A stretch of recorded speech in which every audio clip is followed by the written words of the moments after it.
500,000 people will die in the Spanish Civil War. At least 30 to 40% of them are civilians.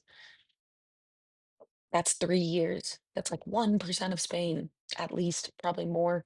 They don't really know the numbers because it's so fucking violent, and it is in an era of total war. Civil wars are always ideological. So let's get into some of the causes behind the Spanish Civil War. These are deep, deep fractures that have been festering for decades, if not centuries, right? So let's talk about the Catholic Church first, because the Catholic Church has undue influence in Spain. There are more clergy members in Spain per capita than any other Catholic country in the world at the time. They have a close partnership with the wealthy elite, the nobles, the landowners, and those landowners, when they give land to the church, that type of land is untaxable. The churches have become more of a symbol of wealth rather than helping their communities.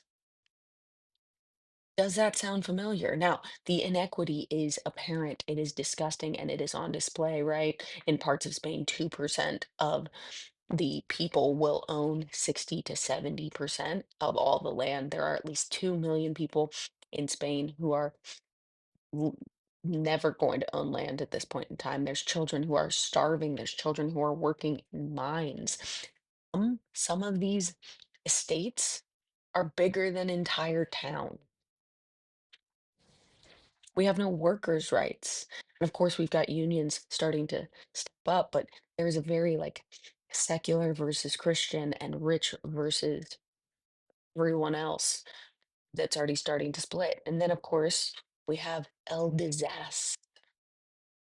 El Disasters in 1898 is the Spanish-American War that rips the Spanish Empire apart.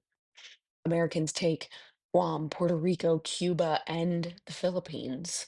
So not only do they lose a financial source of revenue from those colonies, they're also paying restitution. They also are embarrassed. Their confidence is low, and they want to get back into the empirical game. So they jump into Africa with Morocco.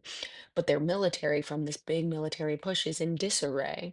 They've got one officer for every 6 soldiers. In comparison, Britain and France are looking at one officer for every 30 or 40 soldiers. So they start conscripting people. They start conscripting men who are the sole breadwinners for families who barely have enough to eat. Do you see how that would cause a problem? Now, the government is in, I mean, it's a mess, right? We've had regime change after regime change after regime change, and pretty much every Spaniard is like, the government's not in it for us, they're in it for themselves. They're making themselves money, they're making their friends money, and they just keep this cycle going, and nothing is actually happening, and we're all getting fucking screwed. Is any of this sounding familiar? Do I need to make a separate video on why this is important? And then, of course, there's regional tension.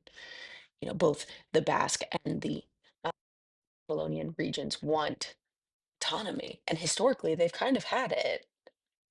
So we've got almost two Spains fracturing down the middle across different regional lines, ready and prepped for a fight. And all of these causes are exacerbated under the Second Spanish Republic because with elections, they'll flip back and forth between different parties and leadership, and it will get worse and worse and worse. And that's what we're going to talk about in the next video is the Second Republic, and the tinderbox was Spain that could only lead to revolution, right?